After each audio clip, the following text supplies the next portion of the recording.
देखिए एक ही question NCERT का ही है, ठीक है। एनसीईआरटी आप लोग साथ साथ मैं कोशिश करूंगा कि आप लोग अच्छे क्वेश्चन जो है ना साथ साथ लगवाता चलो, ठीक है, इसके एक्सरसाइज वाले, ठीक है। देखिए इसमें कह रहा है calculate the mass of a non volatile solute, आपसे वो नॉन वोलेटाइल सोल्यूट का मास पूछ रहा है, ठीक है। मोलर मास दे दिया है उसने, सोल्यूट का मोलर मास दे दिया है कितना, 40 ग्राम पर मोल, सोल्यूट का मोलर मास उसने गिवन है। और पूछ क्या रहा है, which should be dissolve in 114 gram of octane to reduce its vapour pressure to 80%, है ना। तो कह रहा है बताइए सोल्यूट का कितना मास हम लोग डिसॉल्व करें 114 ग्राम ऑफ ऑक्टेन में, जिससे उसका वेपर प्रेशर कितने परसेंट तक कम हो जाए, 80% तक, है ना। तो ये आपसे पूछा जा रहा है। अब देखिए इसमें सोल्यूट का मास एज्यूम कर लेते हैं, सबसे पहले कि कुछ x मान लेते हैं। Let us consider mass of solute is equal to x gram, ठीक है। सोल्यूट कितना है अमाउंट में, s ग्राम, ठीक है। सोल्यूट का मास ही हम लोग को कैलकुलेट करना है और उसको हम लोग डिसॉल्व किसमें कर रहे हैं, 114 ग्राम ऑक्टेन में, है ना। ऑक्टेन का अच्छा बताओ, ऑक्टेन यहाँ पे क्या है, सॉल्वेंट है कि सोल्यूट है, हाँ सॉल्वेंट। तो ऑक्टेन यहाँ पे सॉल्वेंट है और इसमें हम लोग डिसॉल्व कर रहे हैं। तो ऑक्टेन का मॉलिक्यूलर फॉर्मूला क्या होगा, हाँ तो ऑक्टेन का हो जाएगा, एल्केन का मॉलिक्यूलर फॉर्मूला CnH2n+2 होता है, ठीक है। तो 8 कार्बन का एल्केन है तो n का वैल्यू क्या ले लेंगे, 8। तो ये आपका हो जाएगा C8, है ना, 8 का डबल 16 प्लस 2 कर दो 18। अब इसका मोलर मास चलो बताओ कितना आ रहा है, एक बार निकाल के बताओ ऑक्टेन का। 114 ही आ रहा है, ठीक है, बहुत बढ़िया। और इसका मास भी देखो क्वेश्चन में कितना दिया हुआ है, 114 ग्राम दिया हुआ है ना। तो इसका मतलब इसके मोल कितने हो जाएंगे, हाँ तो इसके मोल हो जाएंगे mass of octane divide by molar mass, ये तो बेटा 1 ही हो गया, ठीक है। Mass divide by molar mass 1 हो गया, ठीक है। अब यहाँ पे उसने बोला है कि जो सोल्यूट देखो मास आपको नॉन वोलेटाइल सोल्यूट का निकालना है और उसको ऑक्टेन में डिसॉल्व करने पे वेपर प्रेशर रिड्यूस करना है कितने परसेंट तक, 80% तक। तो ये आपको उसने क्या दिया हुआ है, P0 माइनस PS की वैल्यू दी थी, मतलब 80% तक P0 P0 minus minus PS। PS, ये उसने डायरेक्ट RLVP दे दिया है ना। उसने का ध्यान देखो देखो, वो कह रहा है कि वेपर प्रेशर इतने परसेंट रिड्यूस होना चाहिए, ठीक है। देखो तो इनिशियल वेपर प्रेशर कितना मानते हैं सॉल्वेंट का, P0, ठीक है। और सॉल्यूशन का कम होने बाद कितना हो जाता है, PS, ठीक है। तो वो कह रहा है कि इतने, ये आपका हो गया डिक्रीज इन वेपर प्रेशर, ठीक है। और decrease in vapour pressure with respect to initial vapour pressure of pure solvent अगर निकाल लें तो यही वैल्यू कितने परसेंट होगी, 80%, मतलब ये 0.8 आ रहा है।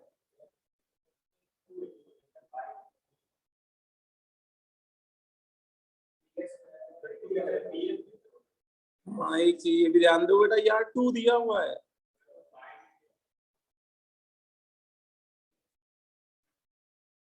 ये भी देखना पड़ेगा, वो 2 बोल रहा है। तो ऐसे केस में देखो, अरे सीधा दो, P0 को P0 ही मान लेते हैं, ठीक है। तो अगर बताओ कि 80% कम हो रहा है तो PS कितना हो जाएगा, 0.8, है ना। वो लैंग्वेज में एक्चुअली 2 बोल रहा है ना। तो 80% तक कम हो रहा है, ठीक है। तो अगर P0 इनिशियल वेपर प्रेशर है सॉल्वेंट का, तो सॉल्यूशन का हो जाएगा इनिशियल का 80%,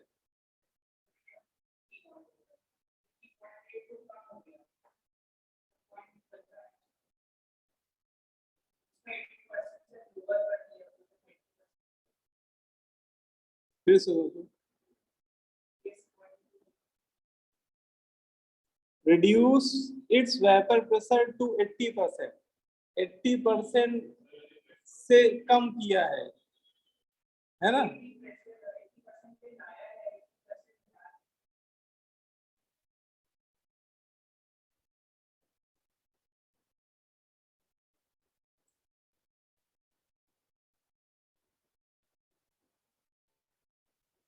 reduce its vapor pressure to 80%, ठीक है, 80% तक कम किया ना उसने, 80% पे ले आया। वो बाई होता तब आप बोलते कि 0.2 पी नॉट होता है ना? जैसे आप ऐसे समझो कि ठीक, आपको सिंपल बता दो, आपको ऐसे मान लो कि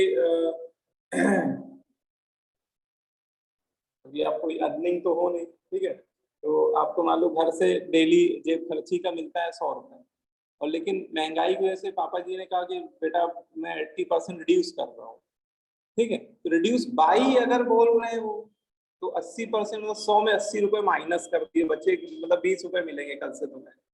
नहीं नहीं, वो अगर बोल रहे हैं नहीं 80% कर रहे हैं तुम्हारा, तो 80% मतलब कितना मिलेगा? पॉइंट 80 80 रुपये। है, तो क्लियर हो गया, सही है, उसको सिंपल मैथमेटिक्स है, आप उसको सिंपल वे में समझो, ठीक है। तो पीएस आपका 0.8 पी नॉट हो गया, तो बताइए आरएलवीपी की वैल्यू कितनी हो जाएगी? आरएलवीपी हो जाएगा P not minus PS upon P not, तो ये आ गया पी नॉट, हाँ, तो ये आपका 0.2 आ जाएगा, ठीक है ना? और 0.2 किसके बराबर हो जाएंगे? मोल फ्रैक्शन ऑफ सोल्यूट के, क्योंकि ये जो हम लोग निकालते हैं आरएलवीपी की वैल्यू किसके बराबर होते हैं? मोल फ्रैक्शन ऑफ सोल्यूट के बराबर होते हैं, है ना? और मोल फ्रैक्शन ऑफ सोल्यूट को क्या लिखेंगे? Small n divide by small n plus capital N equal to point, ठीक है। अब सोल्यूट के मोल, शायद सोल्यूट का मास पूछा था उसने, है ना? हम लोगों ने मास ही यूज किया था, हाँ, मास पूछ रहा है, तो बस इसको ओपन कर लो, सोल्यूट का मास x मान लो, और सोल्यूट का मोलर मास उसने बोला था कितना? 40 डिवाइडेड बाय x अपॉन 40, और इधर तो मोल शायद 1 ही आ गए थे, ठीक है। और इसको सॉल्व करके क्या निकाल लो? x निकाल लो, ठीक है, बोलो भाई। 32 ग्राम। हाँ, x निकाल लीजिए, कितना? 32 आ रहा है, बस 32 हो जाएगा, ठीक है, क्लियर है? मिनट से शायद से गलती निकाल दी। हाँ, क्या नहीं, यहाँ पे नेग्लेक्शन कैसे लगाए वो लगाओगे? एक्चुअली उसने एग्जैक्ट मोल तो दिया नहीं है ना, और मास भी नहीं दिया हुआ है, तो अच्छा, इसके मोल फ्रैक्शन अगर 0.1 से कम होते, क्योंकि देखो टोटल मोल फ्रैक्शन 1% होता है, और वन वन का 10% मतलब 0.1 से कम होते तब तो इग्नोर कर सकते हो, लेकिन 0.1 से ज्यादा है इसलिए इग्नोर मत करो, ठीक है। 10 ग्राम। सर 10 ग्राम आ रहा है। अच्छा, तो फिर जितना आ रहा है वही लिखो। अच्छा, तो आप लोग निकाल लो, 10 आ रहा होगा। ये 32 किसने बताया था? बताया मैं नहीं था, मैंने कैलकुलेटर जो गलत किया तो दोबारा किया। 10 ग्राम आ रहा है। चलो कोई बात नहीं, ठीक है, तो फाइनल आंसर आपका 10 ग्राम, ठीक, क्लियर है? हाँ? अच्छा, अब इसमें सर एक लिमिटेशन में आपको बताता हूँ, हाँ बोलो बेटा। सर कैपिटल एन तो वो मोल्स ऑफ सॉल्वेंट होता है, तो हाँ बेटा, ऑक्टेन यहाँ पे सोल्यूट है ना? नहीं, ऑक्टेन सॉल्वेंट है बेटा, सोल्यूट, सोल्यूट का तो नाम उसने बताया ही नहीं है, सोल्यूट एक्चुअली कोई और है, नॉन वोलेटाइल सोल्यूट है, और उसको डिजोल्व किया है ऑक्टेन में, तो ऑक्टेन यहाँ सॉल्वेंट है, ओके सर। है ना, ऑक्टेन सॉल्वेंट। ठीक है, क्लियर है। अब देखो एक इसमें लिमिटेशन भी है, ये जो फॉर्मूला हम लोग पढ़े हैं RLBP वाला, इसमें एक लिमिटेशन भी है, ये भी हम लोग को पता होनी चाहिए। ये जो हम लोग फॉर्मूला लगा रहे हैं, ये कब किन केसेस तक में एप्लीकेबल है, कब एप्लीकेबल है, कब ये वैलिड नहीं होगा, ये भी हम लोग को पता होना चाहिए। तो इसमें ये लिख लीजिए, आप लोग लिख लीजिए दिस फॉर्मूला, पहले तो ये फॉर्मूला लिख लीजिए, RLBP is P naught minus PS upon P naught is equal to small n upon small n plus capital N। तो ये जो फॉर्मूला है, ये बोलते हैं कि ये तब तक वैलिड होता है जब क्वेश्चन में हमारा सोल्यूट कैसा हो, नॉन वोलाटाइल के साथ वो नॉन इलेक्ट्रोलाइट भी होना चाहिए, है ना। नॉन वोलाटाइल तो ठीक है, बिल्कुल सही बात है, क्योंकि नॉन वोलाटाइल नहीं होगा तो कोई भी कॉलिगेटिव प्रॉपर्टी डिफाइन ही नहीं होती है। तो यहाँ पे नॉन वोलाटाइल के साथ नॉन इलेक्ट्रोलाइट भी होना जरूरी है। नॉन वोलाटाइल तो होना ही चाहिए, as well as non electrolyte, non electrolyte. ठीक है, तो ये एक पॉइंट बड़ा इंपॉर्टेंट है। ये फॉर्मूला हम लोग तब तक ही लगाएंगे या लगा पाएंगे जब क्वेश्चन में सोल्यूट हमारा कैसा हो, नॉन वोलाटाइल के साथ साथ नॉन इलेक्ट्रोलाइट भी हो। ठीक है, अब देखो ज्यादातर क्वेश्चनों में वो बोल भी देता है, ऐसे इस क्वेश्चन में बोला भी था कि सोल्यूट हमारा नॉन वोलाटाइल है ना, और उसके साथ बेटा वो नॉन इलेक्ट्रोलाइट भी होना चाहिए। अब ये मुझे बताओ कि नॉन इलेक्ट्रोलाइट का मतलब क्या होता है। हाँ ना तो हाँ ठीक, तो नॉन इलेक्ट्रोलाइट अगर किसी को नहीं पता है तो छोटा सा एक लाइन लिख लो, दो substance which are neither dissociate nor associate in aqueous solution. ठीक है, ऐसे कोई भी इलेक्ट्रोलाइट, ऐसे कोई भी सब्सटेंस जो ना तो डिसोसिएट होते हैं अपने आयंस में, और कुछ ऐसे भी सब्सटेंस होते हैं जो किसी सॉल्वेंट में डिसॉल्व करने पे उनके अपने ही जैसे कुछ मॉलिक्यूल एसोसिएट होने लगते हैं, जैसे डाइमर बनने लगता है, कई बार ट्राइमर बनने लगता है। तो अगर कोई ऐसा इलेक्ट्रोलाइट जो ना तो डिसोसिएट हो रहा है अपने आयंस में, ना ही उसके मॉलिक्यूल आपस में एसोसिएट हो रहे हो, तो उन्हें हम लोग क्या नाम देते हैं, नॉन इलेक्ट्रोलाइट, है ना। Non electrolyte are those substances which neither dissociate or associate, है ना, क्लियर। अच्छा, कुछ एग्जाम्पल भी हम लोग को पता होने चाहिए कि जिससे आपको देख के ही समझ में आ जाए कि हाँ यार ये तो नॉन इलेक्ट्रोलाइट होता है। तो जैसे जो बहुत पॉपुलर एग्जाम्पल है वो लिख लीजिए आप लोग, यूरिया। यूरिया आपका नॉन इलेक्ट्रोलाइट की कैटेगरी में आता है। यूरिया ना तो पानी के अंदर डिसोसिएट होता है ना एसोसिएट होता है। ठीक है, ग्लूकोज, ग्लूकोज भी नॉन इलेक्ट्रोलाइट होता है, ना डिसोसिएट होता है ना एसोसिएट होता है अपने आयंस में। ठीक है, फ्रैक्टोज, सुक्रोज, ठीक है, प्रोटीन, किसी प्रोटीन का नाम ले लिया जाए तो प्रोटीन भी बेटा कैसे होते हैं, नॉन इलेक्ट्रोलाइट। और इन जनरल लिख लो कार्बोहाइड्रेट, जितने कार्बोहाइड्रेट होते हैं वो सभी नॉन इलेक्ट्रोलाइट होते हैं, ऑल कार्बोहाइड्रेट। ठीक है, तो कार्बोहाइड्रेट, कार्बोहाइड्रेट में ये glucose, fructose, maltose, sucrose, galactose, ये सब आ जाते हैं। ठीक है, तो ये ऐसे स्पेसीज होते हैं बेटा, ये पानी के अंदर ना तो बेटा आयनाइज होते हैं, है ना तो डिसोसिएट होते हैं और ना ही ये एसोसिएट होते हैं। ठीक है, तो अगर हम लोगों का क्वेश्चन में इलेक्ट्रोलाइट इनमें से कोई है या इसी के जैसा कोई नॉन इलेक्ट्रोलाइट है ना, तो वहां तक तो ठीक है, उस केस में तो ये फॉर्मूले लगाने में कोई समस्या की बात नहीं है। लेकिन कई बार आपको ऐसे इलेक्ट्रोलाइट दिए जाएंगे जो आयनिक नेचर के होंगे, जैसे NaCl, calcium chloride, aluminium sulphate, बहुत सारे आयनिक सॉल्ट आप लोग जानते हो, है ना। और उनको अगर पानी में डिजोल्व, जैसे NaCl को पानी के अंदर डिजोल्व किया तो बेटा क्या होगा, डिसोसिएट हो जाएगा, कटायन अलग, एनायन अलग, सोडियम आयन अलग हो जाएंगे, क्लोराइड अलग हो जाएंगे। तो अगर कोई ऐसा इलेक्ट्रोलाइट जो अपने आयंस में डिसोसिएट हो रहा हो, या कई बार ऐसे भी केसेस भी देखेंगे हम लोग कि कुछ ऐसे फिनॉल हो गया या कार्बोक्सिलिक एसिड, उनको वाटर में डिसॉल्व करते हैं या किसी नॉन पोलर सॉल्वेंट में, तो वो डिसोसिएट की जगह एसोसिएट होने लगते हैं, वो डाइमर बनाने लगते हैं। ठीक है, तो वहां पर ये फॉर्मूला हमारा क्या हो जाएगा, फेल हो जाएगा, ये फॉर्मूला रॉन्ग हो जाएगा। इससे करेंगे तो आंसर आपका मैच नहीं करेगा। ठीक है, अच्छा, तो वहां पे फिर हम लोग कैसे क्वेश्चन को सॉल्व करेंगे। ठीक है, तो इसमें लिख लो next heading, RLVP for electrolyte, मतलब relative lowering of vapour pressure electrolytes के लिए फिर कैसा निकालें।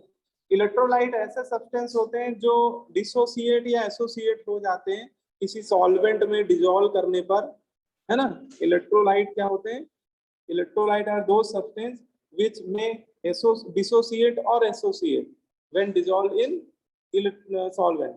ठीक है, तो उनके लिए वहां पर हमें एक करेक्शन फैक्टर, जिसको वान टॉफ नाम के साइंटिस्ट ने इसको प्रपोज किया था, और इसे आज की डेट में हम लोग वान टॉफ फैक्टर के नाम से पढ़ते हैं। इस फैक्टर को यूज करना पड़ेगा। ठीक है, जब भी हमारे क्वेश्चन में सोल्यूट कैसा हो, इलेक्ट्रोलाइट नेचर का हो, तो वहां पे कोई भी अच्छा, ये वांटा फैक्टर ऐसा नहीं कि केवल RLVP में ही पढ़ रहे हैं, ये चार जो कॉलीगेटिव प्रॉपर्टी है सभी में एप्लीकेबल होता है। जब जब सोल्यूट इलेक्ट्रोलाइट हो जाया करेगा तब तक ये अवतरित हो जाएगा वांटा फैक्टर, तो इसके बिना हम लोग क्वेश्चन सॉल्व नहीं कर पाएंगे।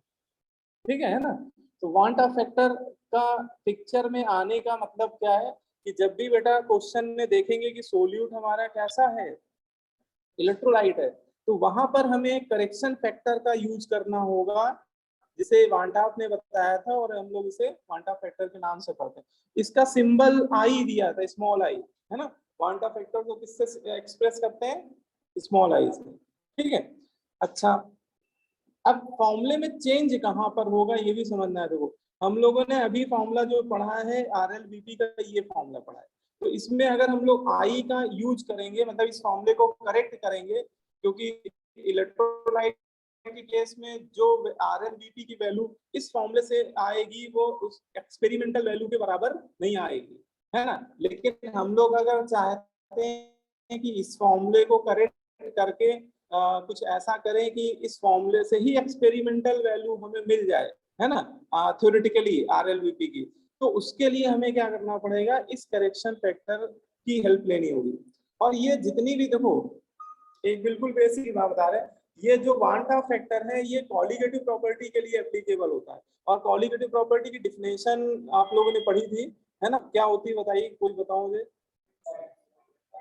हाँ, बिल्कुल सही बात है। Colligative properties are those properties which depend on number of solute particle, है ना, solute particle के नंबर पे डिपेंड करता है। अब जैसे NaCl है बेटा, NaCl आपने 1 मोल लिया सपोज, ठीक है, NaCl सोल्यूट है, 1 मोल लिया, और 1 मोल NaCl को आपने वाटर में डिसॉल्व कर दिया। ठीक है, तो बताओ क्या पानी में डिसॉल्व होने के बाद वो 1 ही मोल रहेगा? नहीं, वो तो आयनाइज जाएगा Na+Cl- में, है ना, 1 मोल Na प्लस है ना बन जाएंगे, 1 मोल क्लोराइड आयन डेवलप हो जाएंगे। टोटल सोल्यूट के मोल कितने प्रेजेंट होंगे सॉल्यूशन में आफ्टर डिसोसिएशन? 2 मोल, है ना। लेकिन हम लोगों ने कितने ऐड किया, हम लोगों ने तो 1 मोल ऐड किया, लेकिन पानी के अंदर जाने के बाद वो जस्ट क्या हो गए, 2 मोल हो गए। तो यहाँ पे वांटा फैक्टर का यूज करना पड़ेगा। ठीक है, और वांटा फैक्टर हमेशा सोल्यूट के मोल्स के साथ मल्टीप्लाई किया जाता है। ये जो आई की वैल्यू है, ठीक है, NaCl के लिए आई की वैल्यू 2 हो जाएगी।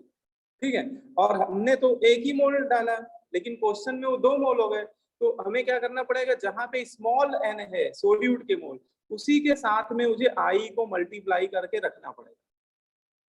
ठीक है, क्योंकि सोल्यूट के मोल अगर डबल हो रहे हैं तो कॉलीगेटिव प्रॉपर्टी भी उतने ही टाइम्स हो जाया करेगी। ठीक है, तो देखो नया फॉर्मूला, देखो इलेक्ट्रोलाइट के लिए फॉर्मूला थोड़ा सा मॉडिफाई हो जाएगा, नया फॉर्मूला तो नहीं है वही फॉर्मूला, लेकिन थोड़ा सा मॉडिफाई कर रहे हैं। देखो, तो ये फॉर्मूला हो जाएगा P0 - PS divided by P0। तो आई को कहाँ मल्टीप्लाई करना है, देखो आई को हमेशा सोल्यूट के जो मोल है उनके साथ करिएगा मल्टीप्लाई, है ना, क्योंकि कॉलीगेटिव प्रॉपर्टी सोल्यूट के नंबर ऑफ पार्टिकल पे डिपेंड करती है। तो फॉर्मूले में जहां जहां स्मॉल एन का टर्म है उसके साथ में मैंने आई का मल्टीप्लाई किया है, लेकिन देखो डिनोमिनेटर में कैपिटल एन के साथ मैंने आई का मल्टीप्लाई नहीं किया है ना, क्योंकि कैपिटल एन किसके मोल है, सॉल्वेंट के मोल। और कॉलिगेटिव प्रॉपर्टी चाहे वो आरएल बीपी हो या आगे भी एलिवेशन इन बॉइलिंग पॉइंट भी पढ़ेंगे, तो वो सभी कॉलिगेटिव सोल्यूट के मोल के पे डिपेंड किया करें। ठीक है, तो ये हमारा नया फॉर्मूला मॉडिफाई फॉर्मूला बन जाएगा, है ना। ये कब लगाएंगे, जब सोल्यूट हमारा कैसा होगा, इलेक्ट्रोलाइट। ठीक है, इसको जरूर बेटा नोट कर लिए, क्योंकि देखो इस साल क्या है कि जैसे लास्ट ईयर तो थोड़ा कोविड की वजह से कुछ टॉपिक डिलीट कर दिए थे सीबीएसई ने, है ना। तो उन्होंने सॉल्यूशन में वांटा फैक्टर वाला टर्म डिलीट कर दिया। तो मतलब बोर्ड लेवल पे अगर बोले तो बोर्ड लेवल पे वांटा फैक्टर वाले न्यूमेरिकल लास्ट ईयर में ही पूछे गए थे बोर्ड एग्जाम में। लेकिन इस साल क्या किया है, इस साल कुछ चैप्टर हटाए हैं, लेकिन जो चीजें पिछली साल हटाई थी छोटे छोटे टॉपिक, उन पिछली बार क्या किया था, हर चैप्टर में कुछ कुछ कुछ कुछ हटा दिया था, है ना, हर चैप्टर में कैंची चलाई थी। इस बार क्या है कि कुछ पर्टिकुलर चैप्टर को पूरा ही हटा दिया है, लेकिन पिछली बार जो पार्शियल पार्ट कट किया था वो सब ऐड कर दिया है। तो वांटा फैक्टर ऐड हो चुका है, तो इस पे क्वेश्चन है ना पूछेंगे जरूर ये लोग, है ना, वांटा फैक्टर वाले क्वेश्चन। ठीक है, क्लियर, तो ये इंपॉर्टेंट है। अब देखो, अब इसी में एक चलो कंडीशन ले लेते हैं फॉर डाइल्यूट सॉल्यूशन, है ना। मान लो कि सॉल्यूशन कैसा हो, डाइल्यूटेड हो, तो बताइए डाइल्यूटेड सॉल्यूशन में क्या होगा। हाँ ठीक है, सोल्यूट के मोल सॉल्वेंट के मोल के रिस्पेक्ट में क्या होंगे, बहुत कम होंगे, है ना। स्मॉल एन कैपिटल एन की कंपेरिजन बहुत कम होगा। तो यहाँ पे देखो एन के साथ आई, मतलब एन और आई का जो प्रोडक्ट है ना, वो पूरा का पूरा कैपिटल एन के रिस्पेक्ट में क्या हो जाएगा, इग्नोर हो जाएगा, है ना। गेहूं के साथ घुन भी पिसता है कहावत है, तो अभी केवल वो स्मॉल एन ही डिलीट हो रहा था, अब स्मॉल एन के साथ डिनोमिनेटर में जो आई है वो पूरा का पूरा डिलीट हो जाएगा, मतलब एन और आई का प्रोडक्ट जो है वो कैपिटल एन के रिस्पेक्ट में क्या हो जाएगा, डिलीट, है ना। तो हमारा फॉर्मूला थोड़ा और सिंप्लीफाई हो जाएगा। ठीक है, इन केस ऑफ डाइल्यूटेड सॉल्यूशन ये वाला फॉर्मूला तभी लगाइएगा जब कंफर्म हो जाइएगा कि सॉल्यूशन क्या है, डाइल्यूटेड। ठीक है, और सोल्यूट क्या है, इलेक्ट्रोलाइट है। तो ये वाला फॉर्मूला हम लोग लगा दिया करेंगे। ठीक है, इतने बात में कोई चीज नहीं समझ में आ रही तो बिल्कुल पूछिए इसमें, बोलो, है ना। तो ये हमारा फॉर्मूला, अब ये स्टैंडर्ड फॉर्मूला बन गया और हम कहेंगे बस आप यही फॉर्मूला याद रखो। ठीक है, ऐसा क्यों, देखो कि अगर मान लो क्वेश्चन में इलेक्ट्रोलाइट दे दिया, नॉन इलेक्ट्रोलाइट दे दिया जाए, तो नॉन इलेक्ट्रोलाइट के लिए आई की वैल्यू क्या होती है, 1 होती है। ठीक है, जैसे ग्लूकोज है, ग्लूकोज आपने पानी के अंदर 1 मोल डाला, तो पानी के अंदर जाने के बाद वो 1 ही मोल रहेगा, क्योंकि ना वो डिसोसिएट होगा ना वो एसोसिएट होगा, तो वहां पे आई की वैल्यू 1 ही रहती है ना। अगर नॉन इलेक्ट्रोलाइट हो तो आई की जगह 1 1 रख दीजिएगा, तो आपका पुराना ऊपर वाला ये वाला फॉर्मूला मिल जाएगा, है ना, ऊपर वाला फॉर्मूला मिल जाएगा। और आई अगर इलेक्ट्रोलाइट है तो आई की वैल्यू जो आएगी वो रख के निकाल देंगे। ठीक है, अगर आई 1 रख देंगे तो यही फॉर्मूला तो बन जाएगा। ठीक है, जो कि केवल किसके लिए वैलिड था, नॉन इलेक्ट्रोलाइट के लिए, है ना। तो आप तो न्यूमेरिकल के लिए आप यही वाला फॉर्मूला याद ही रखो कि भाई आप एक ही फॉर्मूला याद कर लो।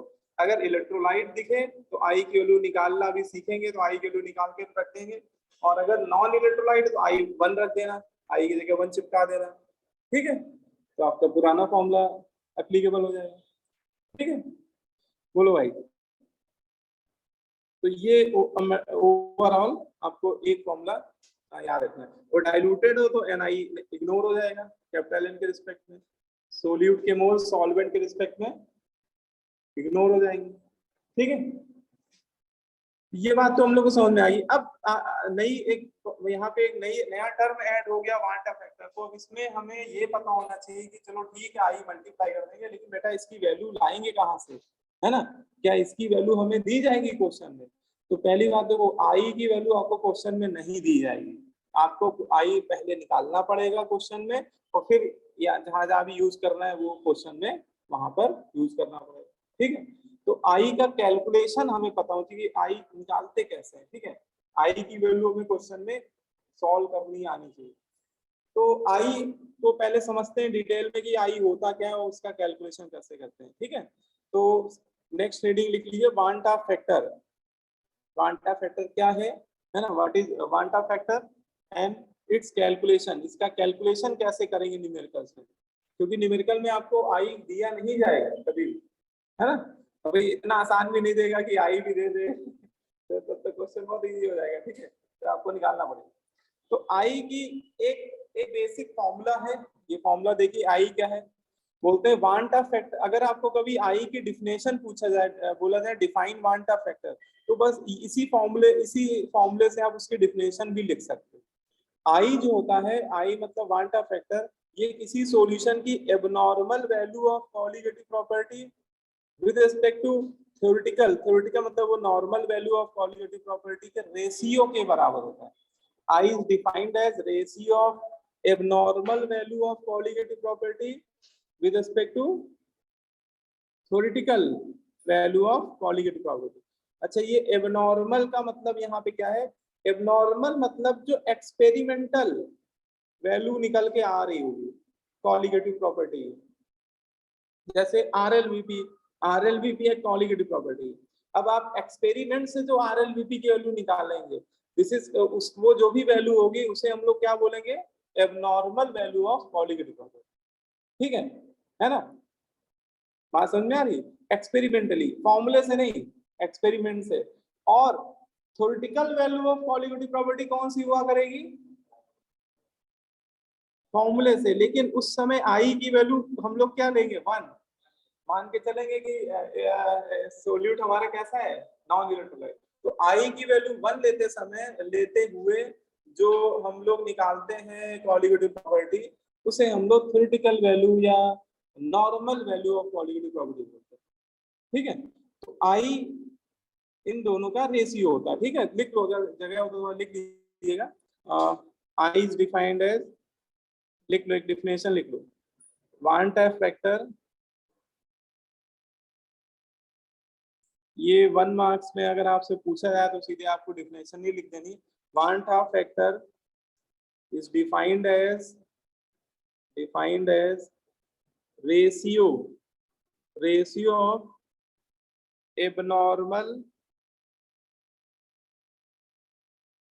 abnormal colligative property, abnormal value of colligative property,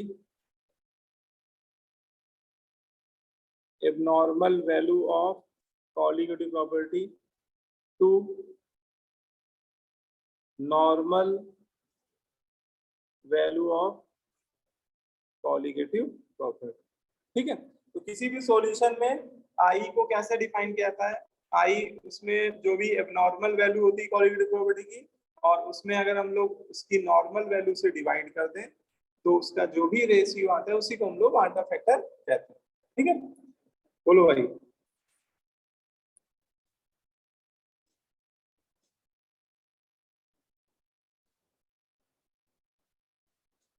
ठीक है, तो आई क्या है, abnormal value of colligative property with respect to normal, या थ्योरेटिकल भी बोल सकते हो, एक ही बात है। ठीक है, ये आपको बेसिक पहले जो फॉर्मूला है वो पता होना चाहिए, वांटा फैक्टर का जो फॉर्मूला है वो क्या कहता है। ठीक है ना, इतने में किसी को डाउट हो तो बताइए। क्लियर है, आई की डिफिनेशन में कोई दिक्कत तो नहीं। I is defined as ratio of abnormal value of colligative property to normal value of colligative property. ठीक है, रणवीर समझ में आ रहा है ना? अब देखो, फिर इसमें और लगाओ और एक इसका फॉर्मूला और लिख लो, मतलब आई को 2 डिफरेंट फॉर्मूले से एक्सप्रेस करते हैं। तो ये तो वैसे एक मेन वाला तो यही है, लेकिन एक फॉर्मूला और होता है ना, उसमें लिखने का तरीका बदल जाता है। इसमें पहले तो इसमें एक छोटा सा फैक्चुअल पॉइंट है, आपको बता देता हूँ। जितनी भी कॉन्जुगेटिव प्रॉपर्टीज हम लोग पढ़ते हैं इस चैप्टर में, अभी तो केवल हम लोगों ने डिटेल में एक ही पढ़ी RLVP, अभी 3 आगे पढ़ेंगे, ठीक है। तो वो उन चारों कॉन्जुगेटिव प्रॉपर्टी पढ़ने के बाद, है ना, क्योंकि अभी पढ़ी नहीं है, तो अभी जब पढ़ लोगे तब आपको एक बात वहां पे समझ में आएगी कि जितनी भी कॉन्जुगेटिव प्रॉपर्टी होती है उसका एक रिलेशन होता है सोल्यूट के मोलर मास से, है ना। और चारों की चारों कॉन्जुगेटिव प्रॉपर्टी सोल्यूट के मोलर मास के इनवर्सली प्रोपोर्शनल होती है। है ना, MW मतलब मोलर मास, और वो भी किसका, सोल्यूट का। तो ये अभी आप नोट कर लो, अभी जैसे जैसे आगे बढ़ते जाएंगे तो सब में मैं दिखाता भी रहूंगा कि कैसे वो इनवर्सली प्रोपोर्शनल है, ठीक है। तो जितनी भी कैसे कॉन्जुगेटिव प्रॉपर्टीज होती है वो सभी कॉन्जुगेटिव प्रॉपर्टी सोल्यूट, उनका रिलेशन अगर सोल्यूट के मोलर मास के रिस्पेक्ट में देखा जाए तो वो सोल्यूट के मोलर मास के इनवर्सली प्रोपोर्शनल होती हैं। All conjugative properties are inversely proportional to molar mass of solute, है ना। लेकिन ये डाइल्यूटेड सॉल्यूशन के लिए होता है, ठीक है। और हम लोग वैसे भी सॉल्यूशन चैप्टर में मैक्सिमम केसेस में डाइल्यूटेड सॉल्यूशन की बात किया है, ठीक है। अब जैसे RLVP तो आप लोग पढ़ चुके हो, RLVP वाले फॉर्मूले में जरा आप खुद ही देख के बताओ कि देखो ये इसमें राइट हैंड साइड जो लिखा हुआ है ये RLVP तो ही है, और ये सोल्यूट के मोल के क्या है, एन यहाँ पे क्या है, मोल्स है ना सोल्यूट के, उसके डायरेक्टली प्रोपोर्शनल है। तो मोल को अगली लाइन में क्या लिख सकते हैं, mass divide by molar mass, है। तो अगर मोलर मास का रिलेशन देखा जाए RLVP के साथ तो देखो इनवर्सली प्रोपोर्शनल आ रहा है कि नहीं आ रहा है ना। तो ऐसे बेटा आगे वाली भी 3 कॉन्जुगेटिव प्रॉपर्टी में आप देखेंगे कि elevation in boiling point, depression in freezing point, osmotic pressure, चारों की चारों कॉन्जुगेटिव प्रॉपर्टी में ऐसा ही रिलेशन आपको देखने मिलेगा, है ना। मतलब वो मोलर मास के क्या होती है, इनवर्स है। अब देखो इसका यहाँ पे क्या मतलब है वो भी बताते हैं। तो इसके बेसिस पे एक फॉर्मूला और लिखा जाता है वाल्टा फैक्टर का, ठीक है।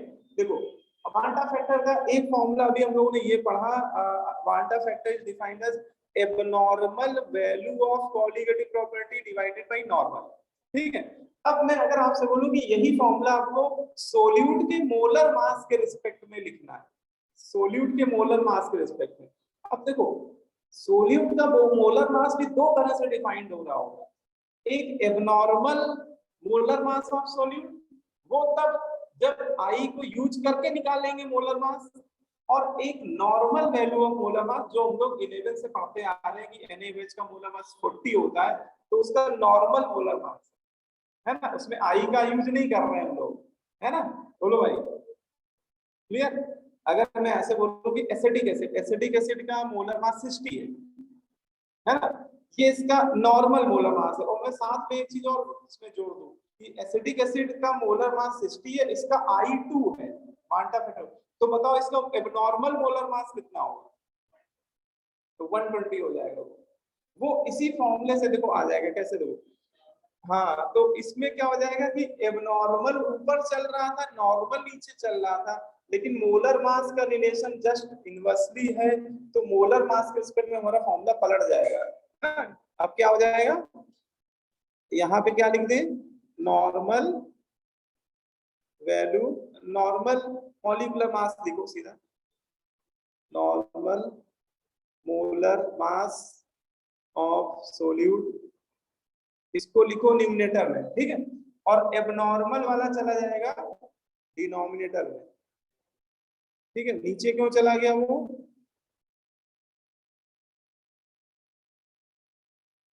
है ना, क्योंकि मोलर मास जो होता है सोल्यूट का वो कॉन्जुगेटिव प्रॉपर्टी से कैसे रिलेट होता है, इनवर्सली प्रोपोर्शनल, है ना। तो कॉन्जुगेटिव प्रॉपर्टी में एबनॉर्मल वाला न्यूमिनेटर में था, तो मोलर मास अब वो चला जाएगा एबनॉर्मल वाला डिनोमिनेटर, ठीक है। तो अगर मान लो ऐसा कहीं लिखा हो तो आप समझ जाइएगा कि हाँ ये फॉर्मूला भी वही है, कोई नया नहीं है, ठीक है। बोलो बोलो, और कितना लिख दिया, इससे देखो एक रिलेशन आ रहा है, एबनॉर्मल मोलर मास और नॉर्मल मोलर मास में रिलेशन आ रहा है क्या, एब नॉर्मल मोलर मास को इधर ले आओ, आई से डिवाइड कर दो, तो abnormal molar mass equal to क्या हो जाएगा, नॉर्मल डिवाइडेड बाई आई, है ना। तो इसका कहीं आगे कहीं यूज करने की जरूरत पड़ी तो कर लेंगे हम लोग, ठीक है। बोलो भाई, आ रही बात समझ में। अब आते हैं कि यार ठीक है, इसकी डिफिनेशन तो समझ में आ गई, ठीक है। इसकी डिफिनेशन दो तरह से हम लोग लिख सकते हैं, मोलर मास के रिस्पेक्ट में और कोलिगेटिव प्रॉपर्टी के रिस्पेक्ट, ठीक है। अब इसका कैलकुलेशन कैसे करें भाई, क्वेश्चन में तो इसको बिना क्वांटा फैक्टर निकाले हम लोग आगे बढ़ ही नहीं पाया करेंगे, ठीक है। तो इसकी कैलकुलेशन तो हमें जरूर 100% आनी चाहिए। सर एक बार ऊपर स्क्रॉल कर सकते हैं? हाँ क्या कर सकते हैं सर ऊपर स्क्रॉल अप सर, एक चीज हो गई थी सर। अच्छा नोट करना है, हाँ कर लो, नोट कर लो, ठीक है। इसमें एबनॉर्मल मोलर मास डिनोमिनेटर में आ गया और Yes, sir. नॉर्मल मोलर मास न्यूमरेटर, ठीक है। क्योंकि मोलर मास जो है वो कोलिगेटिव प्रॉपर्टी की क्या होता है, इनवर्सली प्रोपोर्शनल, ठीक है, क्लियर। चलो अब इसमें नेक्स्ट हेडिंग लिख लीजिए, calculation of van't factor. वांटा factor का कैलकुलेशन करने जा रहे हैं, है ना। वांटा फैक्टर को कैसे कैलकुलेट किया करेंगे, तो देखो वांटा फैक्टर को जब भी कैलकुलेट करेंगे तो वांटा फैक्टर दो तरह से इसको हम लोग क्लासीफाई कर देते हैं। इन case of solute is non electrolyte, पहला केस मैंने ले लिया कि सोल्यूट हमारा कैसा है, नॉन इलेक्ट्रोलाइट है। अब देखो सोल्यूट अगर नॉन इलेक्ट्रोलाइट है, इसका मतलब वो ना तो डिसोसिएट हो रहा है ना तो एसोसिएट हो रहा है, तो उसके लिए आई की वैल्यू क्या हो जाया करेगी, 1, है ना।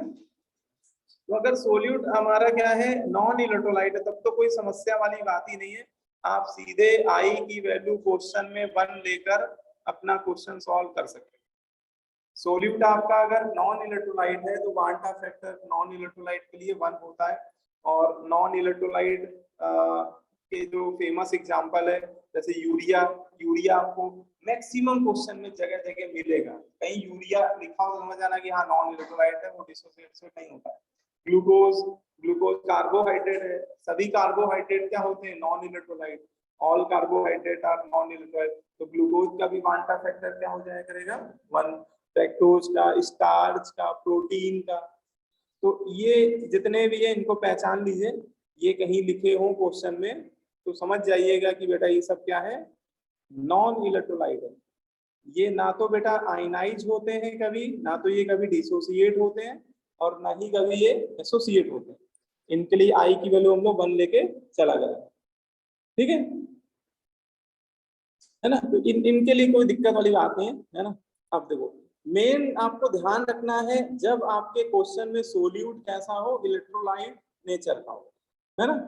व्हेन सोल्यूट इज इलेक्ट्रोलाइट, वहीं पर आई की कैलकुलेशन की बात आएगी पिक्चर में, ठीक है। तो व्हेन सोल्यूट इलेक्ट्रोलाइट, ठीक है। अच्छा जब सोल्यूट इलेक्ट्रोलाइट होगा तो बेटा वहां van't factor is not equal to 1। अब ये इक्वलिटी जो यहाँ पे होल्ड कर रही थी, अब वो इक्वलिटी होल्ड यहाँ पर नहीं करेगी, आई यहाँ पर 1 के बराबर नहीं होगा, ठीक है। अच्छा अब 1 के बराबर नहीं होगा तो क्या होगा, तो सीधी बात है 1 से या तो ज्यादा होगा, ग्रेटर देन 1 होगा, या 1 से कम होगा, ठीक है। अगर कोई नंबर 1 नहीं है तो या तो 1 से कम होगा या ज्यादा होगा, अगर 1 के रिस्पेक्ट में अगर बात करें, ठीक है। तो इन केस ऑफ इलेक्ट्रोलाइट आई 1 नहीं होगा, तो वहां यहाँ पे फिर दो केस बन जाते हैं कि आई या तो बेटा ग्रेटर देन 1 हो सकता है या 1 से कम हो सकता है, लेकिन आई नेवर भी निगेटिव, ठीक है। होगा तो फिर वो फ्रैक्शनल हो जाएगा, अगर 1 से कम होगा तो वो 0 से 1 के बीच में लाएगा, ठीक है। तो ये वैल्यू कब आती है, तो बोलते हैं जब सोल्यूट हमारा क्या करता है, डिसोसिएट करता है ना। हाँ तो आई ग्रेटर देन में लिख लो, if solute gets dissociate, in case of dissociation, in case of dissociation. तो अगर बेटा सोल्यूट हमारा डिसोसिएट हो रहा होगा सॉल्वेंट के अंदर, वो बेटा आयना डिसोसिएट होना या आयनाइज होना एक ही बात होती है, डिसोसिएशन या आयनाइजेशन भी लिख सकते हो इसमें। तो अगर सोल्यूट हमारा पानी के अंदर या किसी सॉल्वेंट के अंदर डिसोसिएट हो रहा होगा तो उस केस में आई की वैल्यू जब हम लोग निकालेंगे तो वो हमेशा 1 से बड़ी आया करेगी, ग्रेटर देन 1, ठीक है। लेकिन अगर सोल्यूट हमारा एसोसिएट होने की टेंडेंसी रख रहा होगा, इन case of association, in case of association, तो एसोसिएशन के केस में आई क्या हो जाया करेगा, लेस देन 1, है ना। देखो 0 से 1 के बीच में आई क्या करेगा, है ना, स्क्रीन पूरा हिल जाता है ना स्क्रीन। तो एसोसिएशन में आई 1 से कम होगा, 0 से 1 के बीच में लाएगा, ठीक है। अच्छा, अब ये तो अभी हम लोग ने दोनों के टाइप की बात की। अब यहाँ पे ये बात आती है कि आई 1 से कम होगा या ज्यादा होगा तो एग्जैक्ट कितना होगा, है ना। 1.5 होगा, जैसे 1 से ग्रेटर है तो क्या होगा, 1.5 होगा कि 1.6 होगा कि 2 होगा, है ना। तो एग्जैक्ट फिर कैसे निकालेंगे, थैंक यू भाई। तो यहाँ पे एग्जैक्ट कैसे निकालेंगे,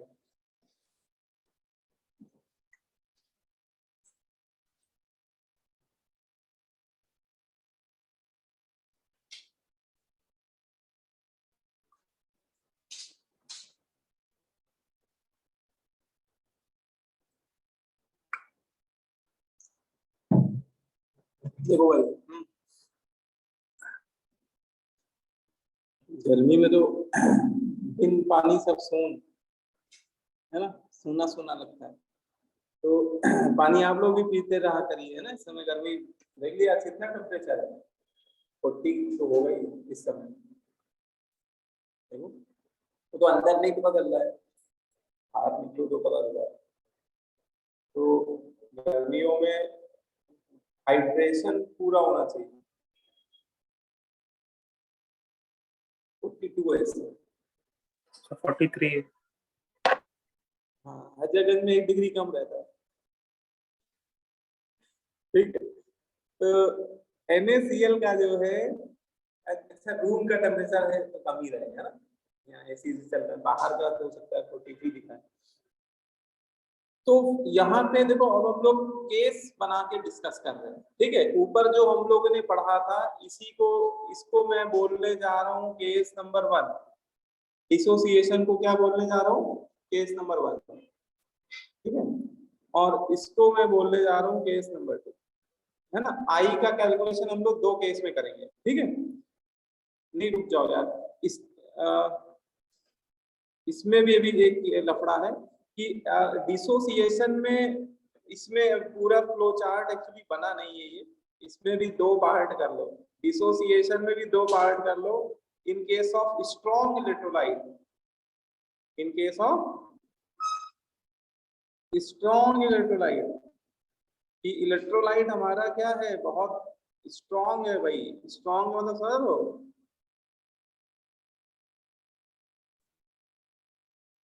स्ट्रॉन्ग का मतलब होता है कि वो वाटर में 100% डिसोसिएट करता है ना।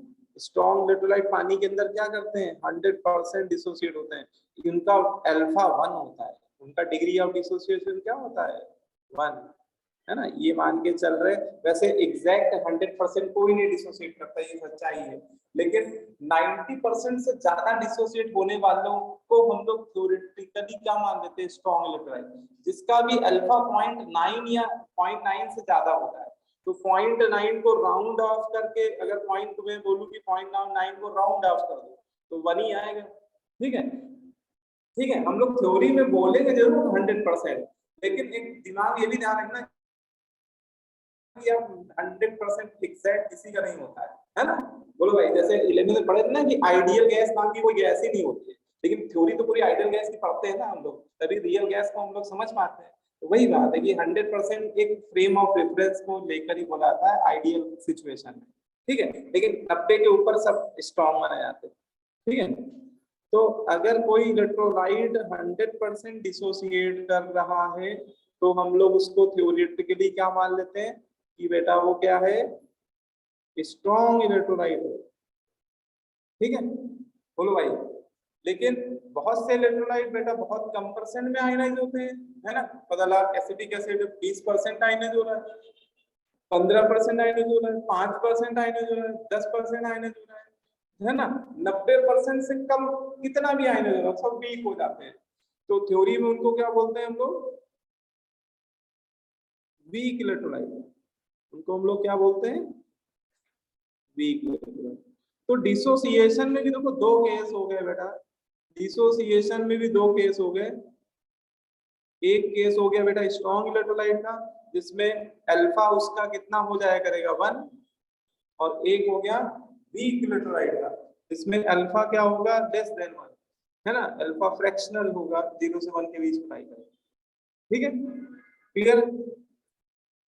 तो ये वाला जो केस है इसको केस नंबर 1 बोला जाता है, ये है ये वाला केस। ठीक है ना।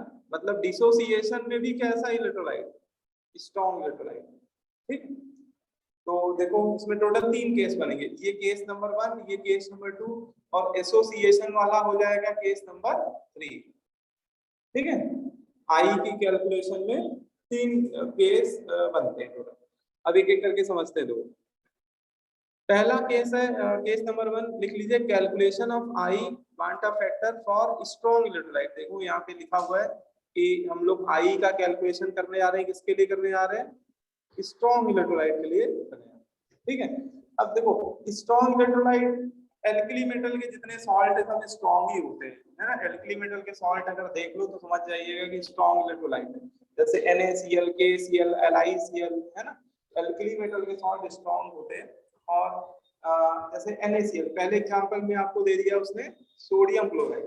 अब इसका मुझे आई निकालना है, क्वांटा फैक्टर कैसे निकालें, तो क्या करेंगे हम लोग NaCl लेंगे और इसका एग्जैक्टली कितने मोल ले लेंगे, इसका 1 मोल ले लेंगे। ठीक है बेटा, और उसको किसमें डिसॉल्व कर देंगे, पानी में, वाटर में। ठीक है, और NaCl स्ट्रॉन्ग इलेक्ट्रोलाइट है इसलिए 100% क्या होगा, डिसोसिएट होगा। 100% डिसोसिएट होने के बाद वो क्या बनाएगा, वो अपने आयनाइज हो जाएगा, अपने कटायन आयन में आयनाइज हो जाएगा। Na+ कटायन उसका Cl- anion।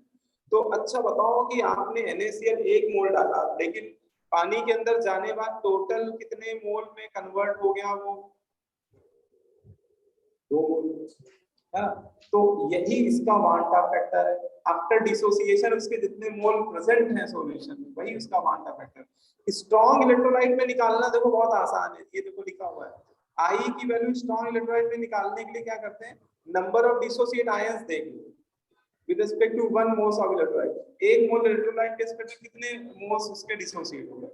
तो सीधे अगर आप उसकी स्टाइकियोमेट्री को, हम तो कह रहे हैं आप इतना मेहनत क्यों करो, आप सीधे स्टाइकियोमेट्री कोफिशिएंट से देखो। इधर NaCl के सामने क्या लिखा है स्टाइकियोमेट्री कोफिशिएंट 1, जहां कोई नहीं होता वो 1 तो होता ही है, और यहाँ भी Na के आगे 1 और यहाँ भी 1, बस इन्हीं का सम कर दो, इन्हीं का 1, इसी का सम कर दो, तो 1 + 1 क्या आ गया 2, और यही हमारी क्या हो गई आई की वैल्यू, है ना। मतलब NaCl के लिए क्वांटा फैक्टर क्या हो गया, सीधे सीधे 2 हो गया। ठीक है, कैसे निकाला समझ में आया।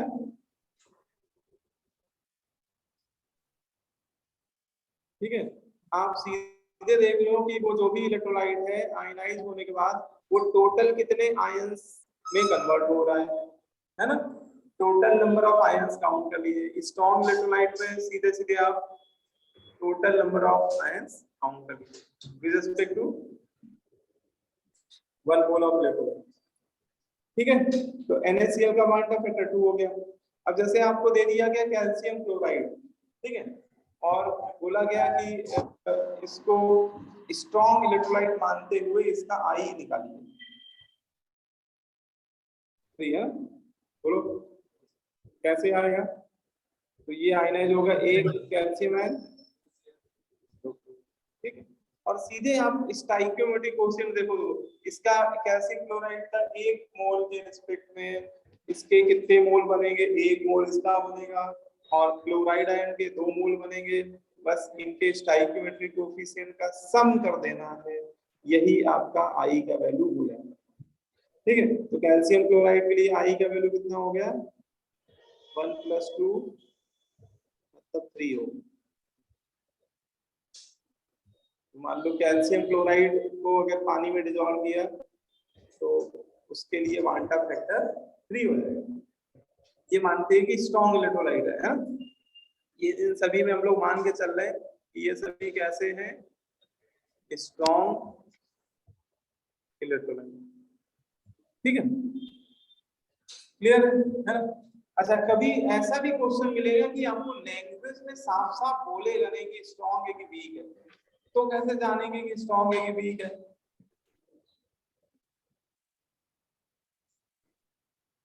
जैसे आपको मैंने दे दिया टाइटेनियम टेट्राक्लोराइड और बोला कि इसका आई निकालो, कैलकुलेट वांटा फैक्टर, तो हम लोग कैसे माने कि स्ट्रॉन्ग है? हो सकता है वीक हो।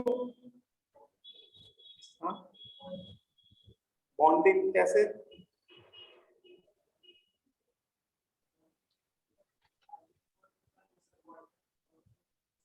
हाँ ठीक है, बिल्कुल सही है।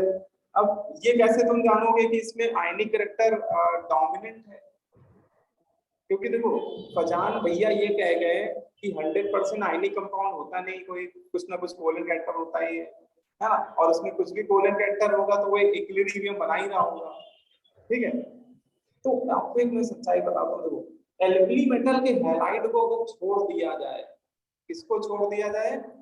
एल्कली मेटल के, इसको रट्टा मार लेना, एल्कली मेटल के हैलाइड को छोड़ दिया जाए तो दुनिया भर के सारे सॉल्ट वीक होते हैं, चाहे वो एल्कलाइन अर्थ मेटल हो, चाहे वो डी ब्लॉक मैंने जो लिखा था, मैंने टाइटेनियम टेट्राक्लोराइड लिखा था, डी ब्लॉक है, तो ये वीक ही होगा। ठीक है, एक बात तो ये होगी। अब देखो न्यूमेरिकल केमिस्ट्री में मैं आपको एक तरीका बताता हूँ। देखो आपको ज्यादा कई बार क्वेश्चन करते समय अपने प्रीवियस नॉलेज को नहीं यूज करना है, ठीक है ना? आपको क्या करना है, सबसे सीधा तरीका बताता हूँ, क्योंकि आजकल एनटीए वाले बहुत कलाकार, एनटीए वालों का भरोसा नहीं है। वो बोल अगर क्वेश्चन में ऐसा दे दे कि NaCl लिख दे और बगल में उसका अल्फा भी लिख दे, एनटीए वाले NaCl को भी वीक इलेक्ट्रोलाइट मान ले, कोई भरोसा नहीं। ठीक है, बात समझे? वैसे एल्कली मेटल सॉल्ट सारे स्ट्रॉन्ग होते हैं, लेकिन अगर वो आपको कंफ्यूज करेगा क्वेश्चन में तो कर सकता है। तो आपको मैं सीधा तरीका बताता हूँ, जिस सॉल्ट का अल्फा दे दिया जाए क्वेश्चन में या पूछा जा रहा हो, जिस सॉल्ट का अल्फा दे दिया जाए या पूछा जा रहा हो, समझ जाना वो वीक मान के चल रहा है। ठीक है, भले ही थ्योरेटिकली वो स्ट्रॉन्ग हो। ठीक है, अगर NaCl और बगल में अल्फा 0.8 लिख दे तो हमें वीक मान के निकालना पड़ेगा उसका आई। भले थ्योरी में पढ़ाया जाता है एस ब्लॉक में कि सोडियम के सॉल्ट या एल्कली मेटल के सॉल्ट सभी स्ट्रॉन्ग होते हैं, तो हमें क्वेश्चन में इस बात को देखना है। तो आपको बस ध्यान रखना है कि जो भी सॉल्ट है देख लेना उसका कहीं अल्फा तो नहीं दिया है, पूरे क्वेश्चन में रीड कर लेना कहीं उसका अल्फा तो नहीं दिया है, या लास्ट में अल्फा कहीं पूछ तो नहीं रहा है। अगर दे रहा है पूछ रहा, समझ जाओ वीक इलेक्ट्रोलाइट मान के चल रहा है। और अगर पूरे क्वेश्चन में कहीं अल्फा का जिक्र ही ना हो, ना अल्फा दे रहा हो ना पूछ रहा हो, समझ जाना कि स्ट्रॉन्ग इलेक्ट्रोलाइट, भले वो एसिटिक एसिड क्यों ना हो। बात समझ आ रही? तो न्यूमेरिकल में ऐसा सोचना है, अल्फा दे दे तो वीक मान लेना, फिर उसका चेहरा मत देखना ये एल्कली मेटल का है कोई क्या है। ठीक है, फिर उसमें जो एग्जैक्ट थ्योरी है उसको इग्नोर करके आगे बढ़िए। ठीक है, क्योंकि हो सकता है वो जानबूझ के ऐसे क्वेश्चन मिलेंगे आपको कि जो स्टैंडर्ड थ्योरी उसको कॉन्ट्रडिक्ट करके बनाया गया है क्वेश्चन। तो जेई आजकल यही कर रहा है, क्योंकि एनसीईआरटी लिख रहा है कि सोडियम सल्फेट स्ट्रॉन्ग है, वो क्या करता है, अच्छा बच्चों ने याद कर लिया सोडियम सल्फेट है स्ट्रॉन्ग है, वो क्या है सोडियम सल्फेट बगल में अल्फा दे देगा 0.6 कहेगा निकालो अल्फा, तो हमें मानना पड़ेगा भाई। ठीक है, तो सीधी मैं तुमको सीधी बात बता रहा हूँ, उसको आप लोग इसी तरह से सोचेंगे तो कंफ्यूज नहीं होंगे कभी। अब जैसे एल्युमिनियम सल्फेट है और अल्फा की वैल्यू दी नहीं है, तो हम लोग मान लेंगे कि जब अल्फा नहीं दिया तो स्ट्रॉन्ग है, 100% डिसोसिएट हो जाएगा। तो कर डालो डिसोसिएट, है ना? 2 मोल एल्युमिनियम है, सल्फेट कितने बनेंगे? 3 बनेंगे, बहुत बढ़िया। 100% आयनाइज होगा, क्यों? क्योंकि अल्फा नहीं दिया, सीधी बात है। जब तक अल्फा नहीं देगा हम लोग स्ट्रॉन्ग ही मान के चलेंगे, है? तो इसका आई कितना हो गया? 5 हो गया।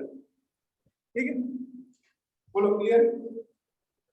अब आते हैं कॉम्प्लेक्स कंपाउंड। अगर आपको कोई कॉम्प्लेक्स कंपाउंड दिया, कॉम्प्लेक्स कंपाउंड में स्क्वायर ब्रैकेट ऐसे डब्बे वाला ब्रैकेट दिखाई देगा, ठीक है, और इसके लिए पूछा जाए बताओ इसका वाटर फैक्टर कितना है, तो इसको बताओ कैसे आयनाइज करें। 5 हो गए, ठीक ठीक सही है ब्रो। 4K प्लस और FeCN6 4 माइनस ऐसा आयनाइज होगा, ठीक है। और ये आप लोग कसम खा लीजिए कि ये जो डब्बे वाला आयन है, इस डब्बे वाले आयन को कॉम्प्लेक्स आयन बोलते हैं। ये नॉन आयनाइजेबल पार्ट होता है, वाटर के अंदर ये कभी आयनाइज नहीं होता है। इसको कभी गलती से फर्दर आयनाइज मतलब ये ना कर देना कि मतलब इसको भी तबाह कर दिया, फेरस आयन अलग कर दिए, साइनाइड अलग कर दिए और फिर आप जुड़ गए आई निकालने में। FeCN6 अरे यहाँ का रोल लिखा हुआ, ये पोटेशियम फेरोसाइनाइड में 6 होते हैं, उधर सही लिखा, ठीक है। तो इसमें ये लिख लीजिए, यहाँ पे छोटा सा एक नोट आप जरूर डाल लीजिएगा, लिख लीजिएगा complex ion are non ionisable in water. Complex ion मतलब डब्बे वाले जो आयन होते हैं ये वाटर में अपनी आइडेंटिटी लॉस नहीं करते हैं, ये आयनाइज नहीं होते हैं, है ना। लिख लो इस बात को, complex ion are non ionisable part in water. Complex ion जो होते हैं, डब्बे वाले आयन को कॉम्प्लेक्स आयन बोलते हैं, और ये जो डब्बे वाले आयन होते हैं ये वाटर के अंदर अपनी आइडेंटिटी लॉस नहीं करते, वो फर्दर आयनाइज नहीं होते, ठीक है। अच्छा, अब इसके लिए बताओ क्वांटा फैक्टर कितना होगा। अगर ये मानते हो कि स्ट्रॉन्ग इलेक्ट्रोलाइट है, अल्फा 1 है इसका 5 है, क्योंकि इसके 1 मोल से बेटा 4 मोल बन रहे हैं पोटेशियम आयन, और ये डब्बे वाला आयन एक तो बन ही रहा है ना, तो दोनों का सम कितना आ गया 5 आ गया है। तो इसका I5 लिख लीजिए, इसका I कितना लिख लेंगे हम लोग 4 + 1 मतलब 5।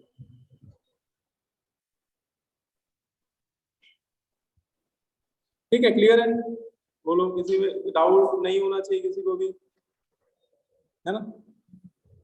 और अगर कभी आपको कोई डबल सॉल्ट दे दिया जाए, है ना, जैसे ये पोटास एलम मैंने लिखा है, ये सब तुम लोग को पता होगा, पोटास एलम का फॉर्मूला होगा तो पता ही होगा, है ना। पोटास एलम क्या होता है, ये डबल सॉल्ट होता है, ठीक है। तो डबल सॉल्ट में का क्वांटम फैक्टर कैसे निकालते हैं, तो देखिए आप देखेंगे कि डबल सॉल्ट में कुछ वाटर ऑफ क्रिस्टलाइजेशन भी जुड़े रहते हैं, ठीक है।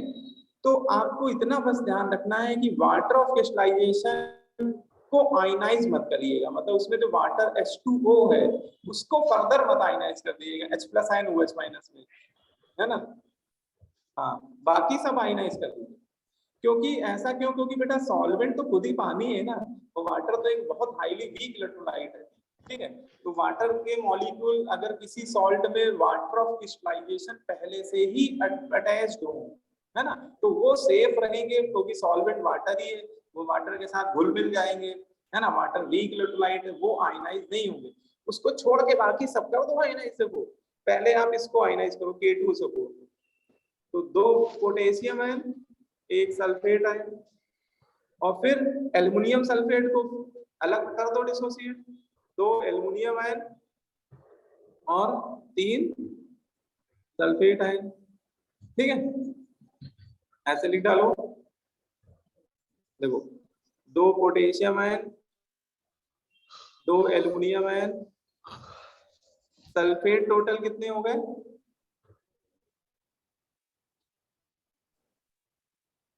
है ना। तो इससे I की वैल्यू कितनी आ गई,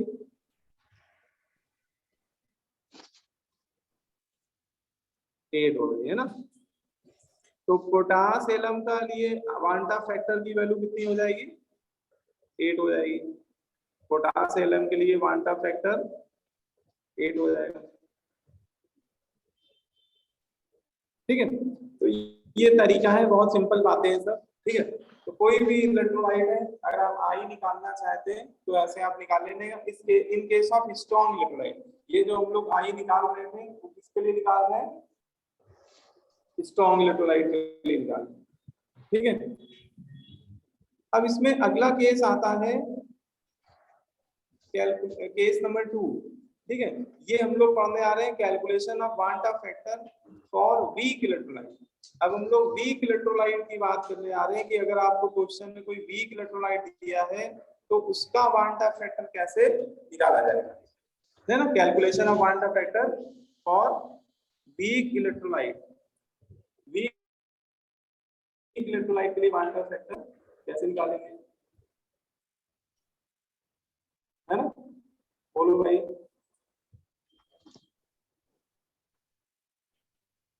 वीक इलेक्ट्रोलाइट के लिए वांटा फैक्टर कैसे निकालेंगे,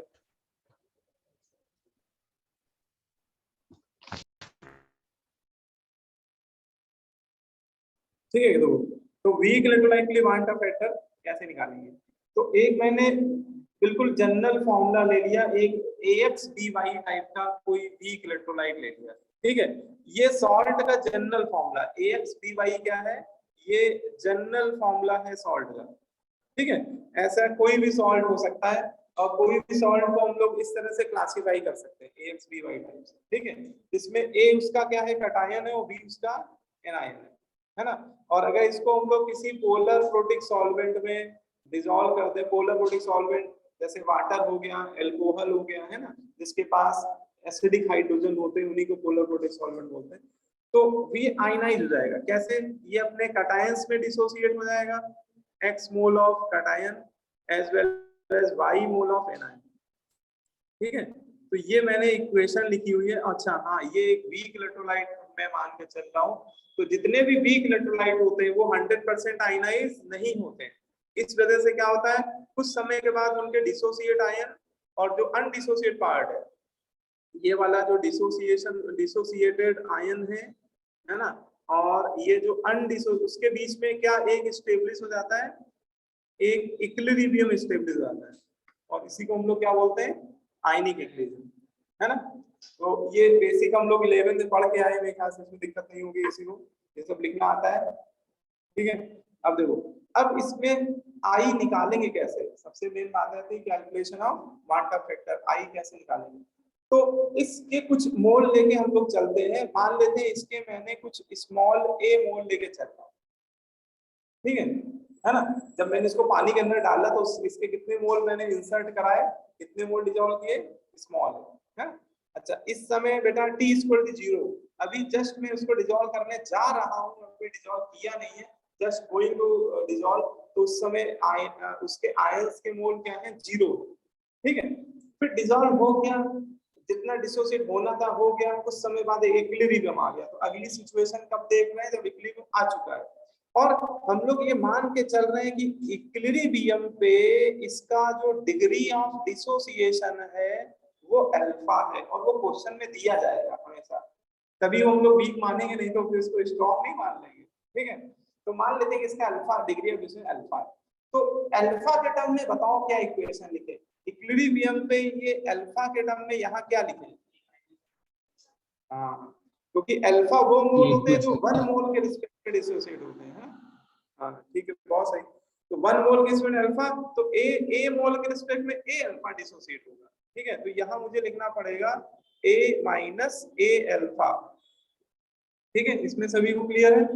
अब इधर कितने मोल बन रहे हैं बेटा, देखो x मोल।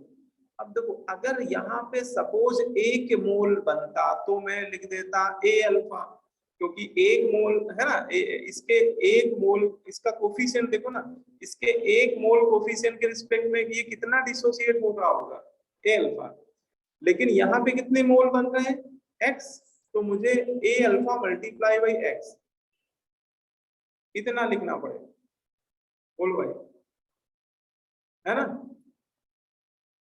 तुषार समझ में आ रहा है, a alpha multiply by x, ठीक है। अच्छा, ऐसे b जो एनायन है, अगर उसका सिंगल 1 मोल होता तो मैं लिखता a अल्फा लेकिन बेटा इसके तो y मोल बन रहे हैं यहाँ पर, तो मैं क्या लिख दूंगा, एल्फा इंटू वाई। ठीक है, अब यहाँ पर I कैसे निकालते हैं समझो, वीक इलेक्ट्रोलाइट में। तो I हम लोग कैसे निकालेंगे, देखो I में न्यूमरेटर में लेंगे टोटल नंबर ऑफ मोल्स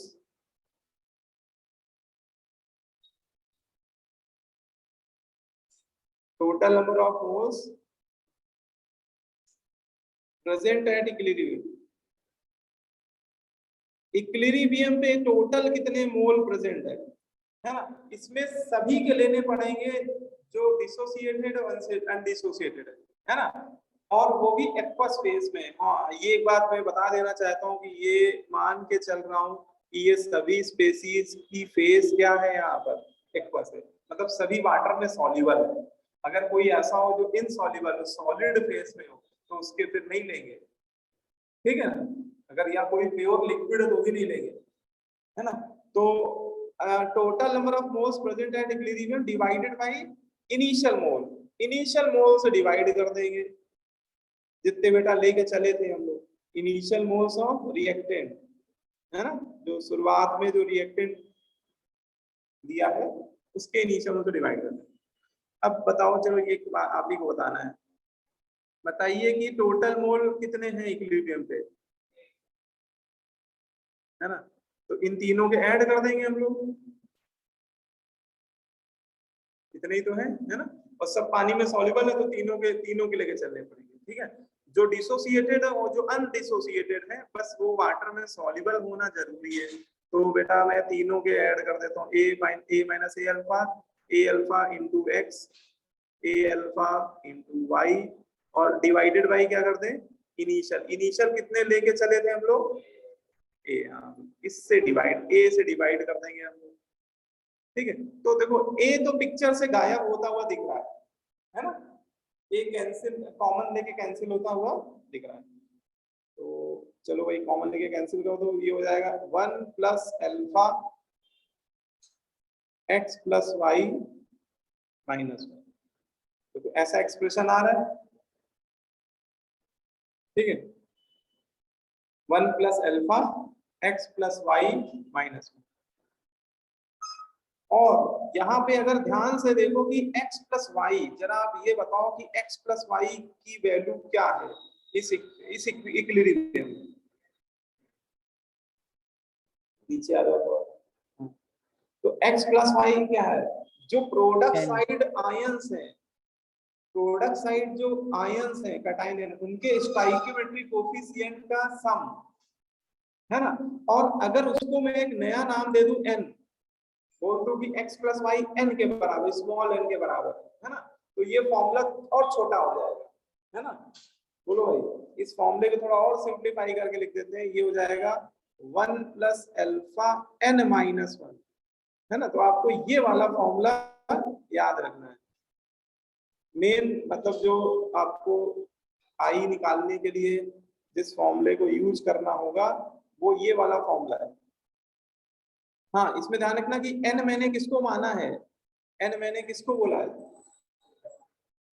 हाँ, sum of stoichiometric coefficient of product, केवल प्रोडक्ट, मैंने रिएक्टेंट साइड 1 नहीं लिया, देखो मैंने केवल x प्लस वाई को n माना है यहाँ पर, है ना, इसमें इसके 1 से कोई लेना देना नहीं, ठीक है। तो इसको लिख भी लो कि n इस फॉर्मूले में क्या रिप्रेजेंट कर रहा है, इससे कंफ्यूजन नहीं होगी आपको। n क्या है,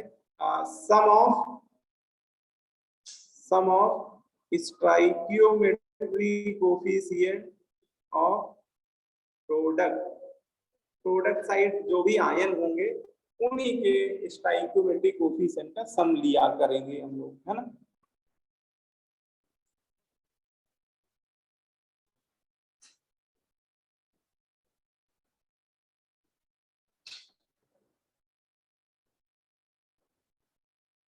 with respect to 1 mole of reactant, ये भी लिखो, क्योंकि उस इक्वेशन में ये भी ध्यान रखना कि उसको लिखते समय रिएक्टेंट के मोल हमेशा क्या होने चाहिए, मतलब रिएक्टेंट का कोफिशिएंट 1 होना चाहिए, ठीक है, क्लियर है। तो इससे हमारा अल्फा आ जाएगा। तो ये पूरा डेरिवेशन है, ऐसे निकालते हैं हम लोग, है ना। अच्छा हाँ, ये ध्यान रखना कि अगर सब्जेक्टिव पेपर हो, जैसे आपके बोर्ड एग्जाम में सब्जेक्टिव पेपर होते हैं, तो बेटा ये पूरा आई को निकाल के मुझे दिखाना पड़ता है। एक नंबर, जैसे 3 मार्क्स का क्वेश्चन है, तो एक नंबर केवल इसी बात का होता है कि बच्चे ने आई का कैलकुलेशन, ये पूरी कैलकुलेशन करके दिखाई है कि नहीं दिखाई, ठीक है। लेकिन है ना, बोर्ड एग्जाम में भाई 3 नंबर के क्वेश्चन को 1 हाफ प्लस हाफ ऐसे मिलता है। तो एक नंबर 1/2 के कैलकुलेशन का होता है वो, एक नंबर उसने आप जो फॉर्मूला लगा रहे हो उसका होता है, बाकी आधा नंबर कैलकुलेशन और आधा नंबर यूनिट का भी होता है। खैर वो सब तुम लोग को बताया जाएगा स्कूल लेवल पे, लेकिन मैं इसलिए बता दे रहा हूँ कि आप लोग स्कूल लेवल वाले क्वेश्चनों में ऐसे ही करिएगा, मतलब पूरा प्रोसीजर दिखाइए। लेकिन देखो कंपटीशन में ऐसा कोई जरूरी नहीं। हम लोग अगर जेई मेंस एडवांस की बात करें, तो अगर आपको ये रिजल्ट याद है तो बल्ले बल्ले, कोई दिक्कत ही नहीं। वो पूरा प्रोसीजर क्यों करेंगे हम लोग, ये रिजल्ट इसीलिए तो हम लोग निकाल लें, है ना। तो हम लोग सीधे इसी फॉर्मूले को लगाया करेंगे। तो हम लोग प्रैक्टिस यही करेंगे कि हम लोग डायरेक्ट यही लगाएंगे, लेकिन ये भी ध्यान रखना कि इतनी ज्यादा प्रैक्टिस ना हो जाए कि बोर्ड पेपर पे आप सीधे यही फॉर्मूला लगा के निकाल दो, तो आपका एक नंबर की जगह आधा भी कट जाए, तो वहां तो हर आधे नंबर की लड़ाई होती है ना। तो वहां पे आपको पूरा करना पड़ेगा, ठीक है ना। बोलो भाई। अब जैसे एग्जाम्पल पे आते हैं, जैसे आपको उसने बोल दिया कैल्शियम क्लोराइड, कैल्शियम क्लोराइड का हम लोगों को निकालना है वांट ऑफ फैक्टर, और उसका अल्फा भी उसने दे दिया है, उसी के नीचे लिख के दे दिया है 0.54, ठीक है।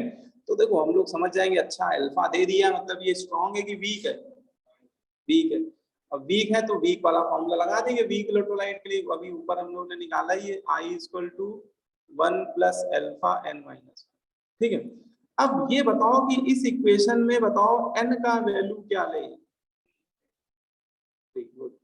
है ना। तो 1 n में केवल प्रोडक्ट साइड जो, हाँ 3 हो जाएगा, बहुत बढ़िया।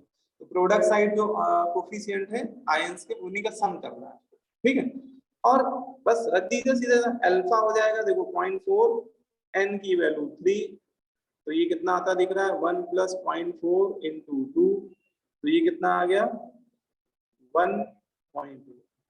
तो कैल्शियम क्लोराइड को अगर हम लोग यहाँ वीक इलेक्ट्रोलाइट मान के चल रहे हैं, अल्फा 0.4 दिया हुआ है, तो इसका वांट ऑफ फैक्टर आएगा 1.8, ठीक है, क्लियर।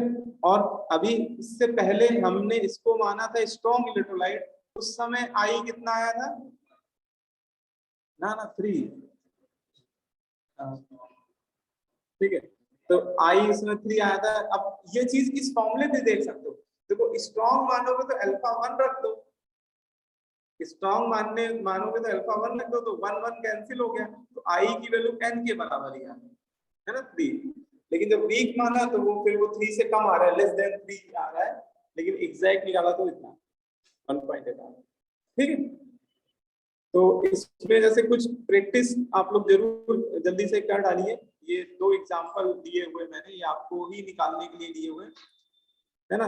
एक बार सभी लोग कर लीजिए, calculate want of factor for following weak electrolyte. ये 2 वीक इलेक्ट्रोलाइट है, एक एल्युमिनियम सल्फेट को लिया गया है, इसका अल्फा 0.4 है, क्वेश्चन में दिया हुआ है, आई निकालना है हम लोगों को, और एक K4 एफिशिएंसी के लिए भी निकालना है, इसका अल्फा 0.5 ले लीजिएगा। एक बार कर लीजिए दोनों का खुद से एक बार, है ना। इक्वेशन जरूर लिखिएगा, है ना, इक्वेशन जरूर लिखिएगा, जो पहली इक्वेशन लिखते हैं ना आयनाइजेशन वाला, उसको जरूर लिखिएगा।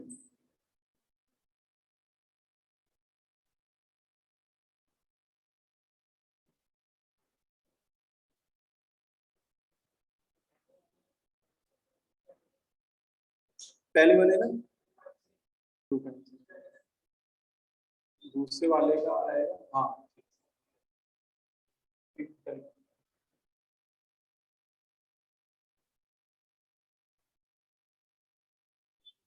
एल्युमिनियम सल्फेट का निकालेंगे तो 2.6, हाँ 2.6 आएगा, गुड। तो एक बार सभी लोग कॉपी में इसको करिए जरूर। सर 2.5 आएगा नेक्स्ट बी का। बी में बेटा 3 आता है, देखो 3 आना चाहिए, है ना, चेक करो एक बार। ठीक है, सॉल्यूशन के चैप्टरों में आप अभी मतलब अभी जैसे जैसे आगे बढ़ोगे तो आप देखोगे कि जहां गड़बड़ होने के पूरे चांस होते हैं वो यही टॉपिक है, वांटा फैक्टर। अगर बच्चे ने वांटा फैक्टर सही निकाल लिया तो आप आगे गड़बड़ नहीं करोगे। हाँ, अब ये ना हो गया फॉर्मूला कैलकुलेशन में गड़बड़ कर दो, अब ये मान के चल रहे हैं कि आप लोग कैलकुलेशन में गड़बड़ नहीं करोगे, लेकिन और कहीं गलत होने के चांसेस नहीं रहते हैं, क्योंकि बाकी जो वैल्यू पुट करनी है ये आपको खुद से निकालना होता है। ठीक है, तो इसमें आपको अच्छे से प्रैक्टिस कर लेनी है भाई। आ रहा है ना, पहले वाले में आ रहा है 2.6, बी का तो 3, यस सर। बी वाले का 3। बी वाले का 3 आ जाएगा, बहुत बढ़िया। तो सबसे पहले हम लोग क्या करेंगे, इसकी इक्वेशन लिख डालेंगे, है ना, इक्विलिब्रियम वाली। तो ये जब टूटेगा तो 2 मोल एल्युमिनियम आयन में जाएगा और 3 मोल सल्फेट आयन में, इसमें कोई दिक्कत वाली बात नहीं है। फिर सीधे हम लोग फॉर्मूला लगाया करेंगे, देखो ऑब्जेक्टिव में सीधे फॉर्मूले ही लगाएंगे तो टाइम बचेगा आपका करने को। तो वैसे पूरा डेरिवेशन भी कर सकते हो फॉर्मूला, लेकिन ऑब्जेक्टिव में लगाना ज्यादा बेहतर रहेगा। अल्फा की वैल्यू 0.4 है, एन की वैल्यू कितनी दे दें इस क्वेश्चन में, 5 है। हाँ, 2 और 3 का सम है 5। ये बिल्कुल क्लियर रखना है कि n की वैल्यू हमें प्रोडक्ट साइड जो आयन है उन्हीं के स्टोइकियोमेट्रिक कोएफिशिएंट का सम लेना है, वो रिएक्टेंट साइड मत देखिएगा बिल्कुल भी। n की वैल्यू निकालते समय, ठीक है। तो ये कितना हो गया, 5 - 1 4 और 0.4, तो ये सीधे आ गया 2.6, 1.6 + 1 2.6, ठीक है ना। तो इसमें मेरे ख्याल से सभी ने कर ही लिया होगा, फिर भी एक बार मैं कर ही दे रहा हूँ। जैसे K4 Fe6 है, ये आयनाइज होगा तो 4 मोल पोटेशियम आयन और FeCl6। तो इसके लिए n की वैल्यू क्या ले लें, 5, बहुत बढ़िया।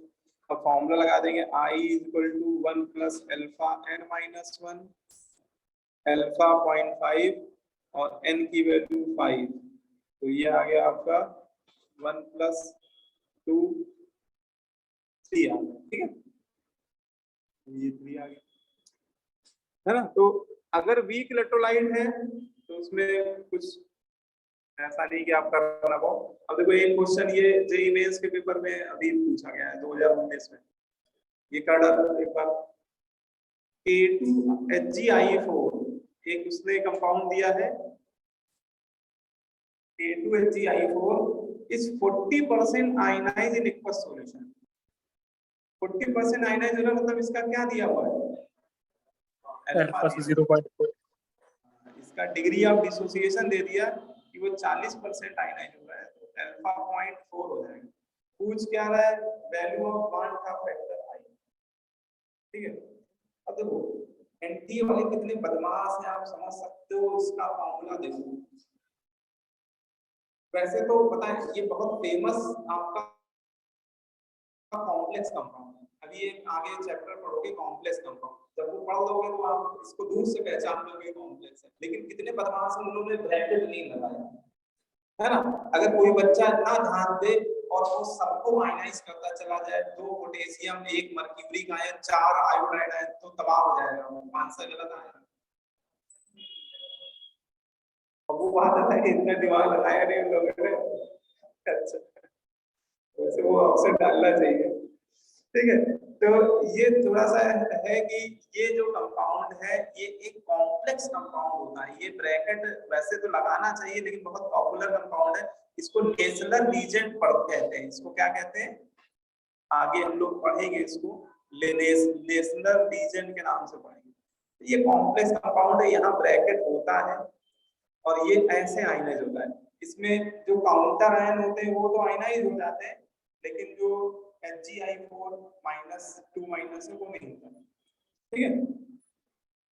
निकालो तो आ जाएगा। इसके लिए n की वैल्यू क्या ले लें, पहला n।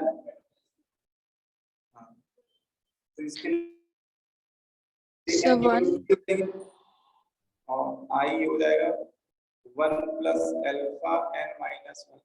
अल्फा उसने बोल ही दिया कि बेटा 40% आयनाइज हो रहा है, तो 40/100 मतलब 0.4 हो गया अल्फा।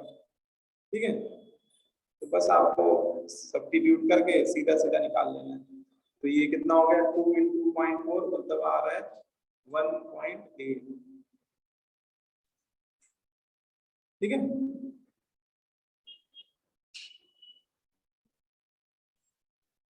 कुछ है नहीं, बस मेन फॉर्मूला आपको पता होना चाहिए। और इस क्वेश्चन को मैंने इसीलिए लिया है कि ऐसी कंडीशन भी फेस करनी पड़ सकती है। ठीक है ना, तो वो एक काफी फेमस कंपाउंड है, और ये थोड़ा अगर इंफॉर्मेशन खोज होगी तो आप गलत नहीं करोगे। ठीक है, आंसर हमारा पहला है ना, ए फर्स्ट। ठीक है, तो ये दो केस हो गया। आप इसके बाद तीसरा थर्ड केस।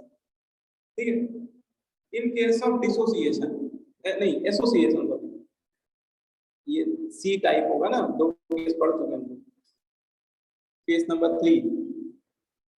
ठीक है, तो ये हम लोग पढ़ने आ रहे हैं कि एसोसिएशन के केस में अल्फा कैसे निकालते हैं। तो देखो पहले तो ये पता होना चाहिए कि एसोसिएशन होता कब है ना, क्या कैसे पता लगेगा ये एसोसिएशन है। तो इसमें एक थोड़ा सा इंफॉर्मेशन है, वो पहले नोट करिए। बोलते हैं कि कुछ वीक इलेक्ट्रोलाइट, सम वीक इलेक्ट्रोलाइट, कुछ वीक इलेक्ट्रोलाइट ऐसे होते हैं, जैसे एग्जांपल में लिखा उसने कार्बोक्सिलिक एसिड का नाम दिया है ना। कार्बोक्सिलिक एसिड बेटा क्या होते हैं कार्बोक्सिलिक एसिड, इसमें C डबल O होता है ना, तो जानते हो ना सभी लोग। कार्बोक्सिलिक एसिड ऑर्गेनिक केमिस्ट्री में वो सभी एसिड होते हैं जिसमें फंक्शनल ग्रुप क्या होता है, C डबल O। अब आपको फॉर्मिक एसिड हो सकता है लिख के दे दिया जाए। ठीक है, अब आपको हो सकता है कि एसिटिक एसिड कहीं लिख के दे दिया जाए, हो सकता है आपको बेंजोइक एसिड लिख कर दे दिया जाए, या इसके अलावा भी कोई लिख के दिया सकता है। भैया कार्बोक्सिलिक एसिड तो ढेर होते हैं, कोई लिमिट नहीं होती। ठीक है, मैंने बस 3 ही लिखे, लेकिन इनके अलावा भी कोई भी हो सकता है। तो मेन चीज ध्यान रखना है कि उसमें ऐसा कोई भी ऑर्गेनिक एसिड जिसमें C डबल OH आ रहा है वो सब कार्बोक्सिलिक एसिड। ठीक है, और इसी के साथ फिनॉल लिख लीजिए। इसी के साथ क्या लिख लीजिए, फिनॉल। इसी के साथ क्या लिख लीजिए, फिनॉल। फिनॉल मतलब बेंजीन में कौन सा ग्रुप लगा दें, OH।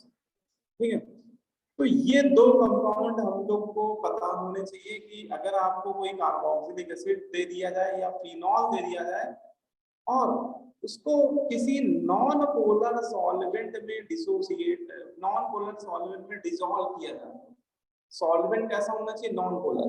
नॉन पोलर सॉल्वेंट में ज्यादातर इनमें से ही कोई ना कोई ले लिया जाएगा। जैसे बेटा वो बेंजीन को बोल सकता है कि बेंजोइक एसिड को बेंजीन में डिसॉल्व कर दिया आपने, या कार्बन डाइसल्फाइड में डिसॉल्व कर दिया, या फिर कार्बन टेट्राक्लोराइड में डिसॉल्व कर दिया। ठीक है, तो ये जितने भी मुन्ना भाई है, मतलब जितने भी कार्बोक्सिलिक एसिड या फिनॉल है, ये सभी नॉन पोलर सॉल्वेंट में क्या होते हैं, एसोसिएट होने लगते हैं।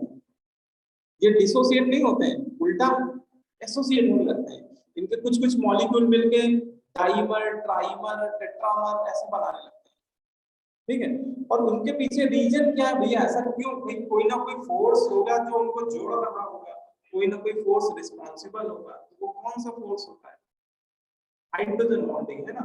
तो कार्बोक्सिलिक एसिड और फिनॉल नॉन पोलर सॉल्वेंट में एसोसिएट होते हैं, उसका रीजन भी लिख लीजिए, ड्यू टू फॉर्मेशन ऑफ, उसका रीजन भी है due to formation of intermolecular hydrogen bonding. ठीक है, तो ये आपको पहले इतनी बात पता होनी चाहिए कि आपको कोई कार्बोक्सिलिक एसिड दे दिया जाए या फिनॉल या उसका कोई डेरिवेटिव दे दिया जाए, है ना, उसको पानी में डिसॉल्व किया जाए, तो पानी के अंदर वो क्या, पानी में नहीं सॉरी किसी नॉन पोलर सॉल्वेंट में, तो ये एसोसिएट। अच्छा, एक जो पानी की बात करेंगे, तो अगर आपको जैसे एसिडिक एसिड को पानी में डिसॉल्व करेंगे तो क्या होगा, हाँ, फिर वो डिसोसिएशन का केस नंबर 1 बन जाएगा, है ना। एसिडिक एसिड वाटर में डिसोसिएट होता है, लेकिन बेंजीन कार्बन टेट्राक्लोराइड CH2 में एसोसिएट होने लगता है। नॉन पोलर सॉल्वेंट में एसोसिएट होगा, है ना, और पोलर में डिसोसिएट होगा। ठीक है, अब इसके पीछे रीजन बहुत सिंपल है। जैसे आपने बेंजोइक एसिड लिया और आपने वाटर में डिसॉल्व कर दिया, बेंजीन में डिसॉल्व कर दिया, है ना। जैसे पहला एग्जांपल देखिए, इसमें बेंजोइक एसिड को बेंजीन में डिसॉल्व कर दिया, तो ऐसा करने पे क्या होता है कि इनके मॉलिक्यूल आपस में हाइड्रोजन बॉन्डिंग से कनेक्ट होने लगते हैं। इनके मॉलिक्यूल किससे कनेक्ट होने लगते हैं? हाइड्रोजन बॉन्डिंग से।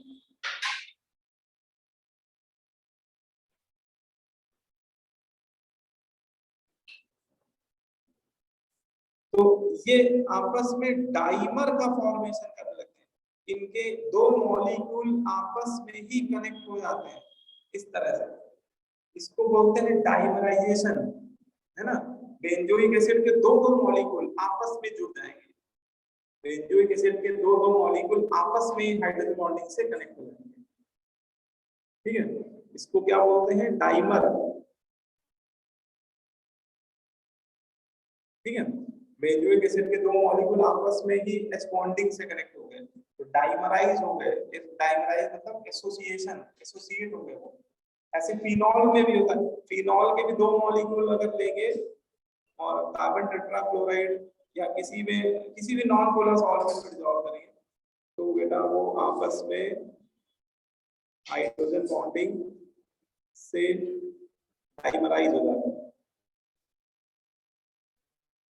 उनके दो मॉलिक्यूल आपस में जुड़ जाते हैं। ठीक है, और देखो कई बार ऐसा हो सकता है कि क्वेश्चन में वो कह दे कि ट्राइमराइज हो रहा है फिनॉल, तो हम लोग यहाँ पे 3 मोल ले लेंगे बेटा। ठीक है, क्लियर। लेकिन मिनिमम डाइमराइज जरूर हो, उसके आगे ट्राइमराइज, टेट्रामराइज या पॉलीमराइज भी हो सकते हैं।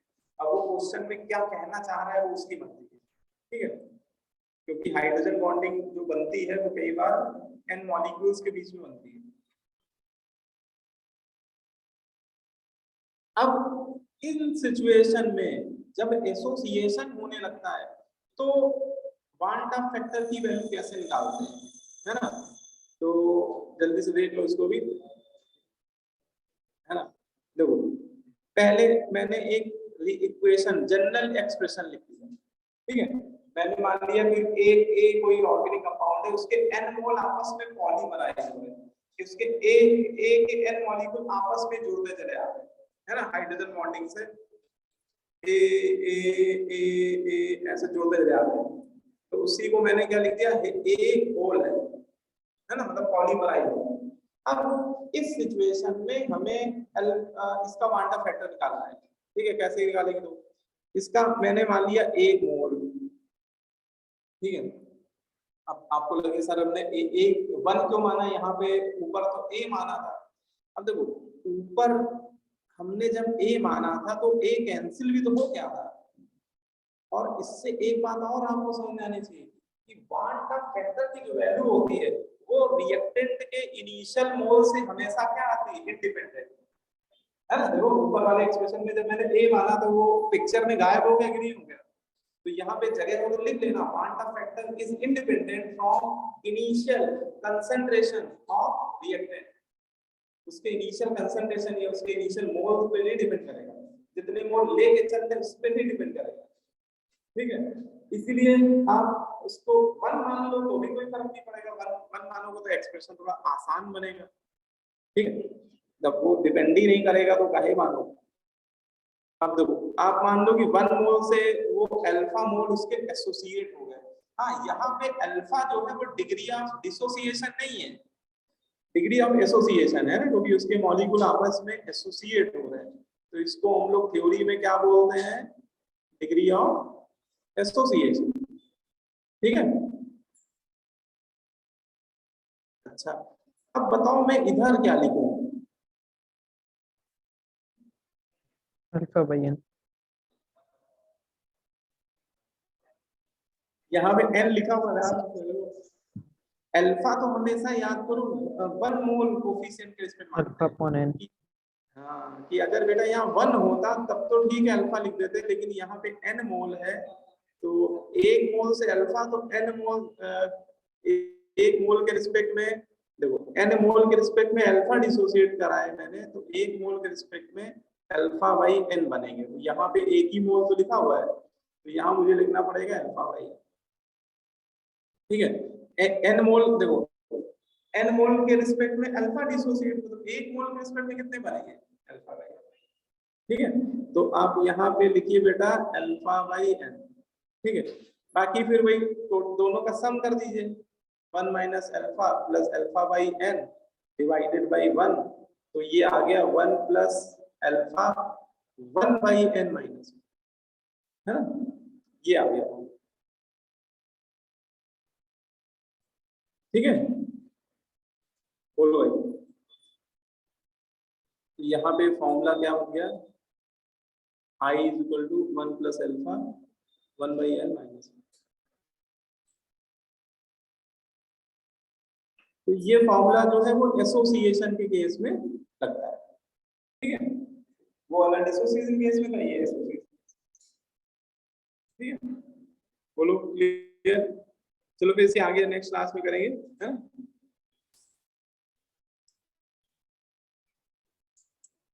बाकी सीट से आप लोग RL BP वाला एक सेक्शन है, इसमें आप देखिएगा अपनी रेजोनेंस के सेट में रिलेटिव लोडिंग वेपर प्रेशर वो अलग कर लीजिएगा, ठीक है, एज ए होमवर्क।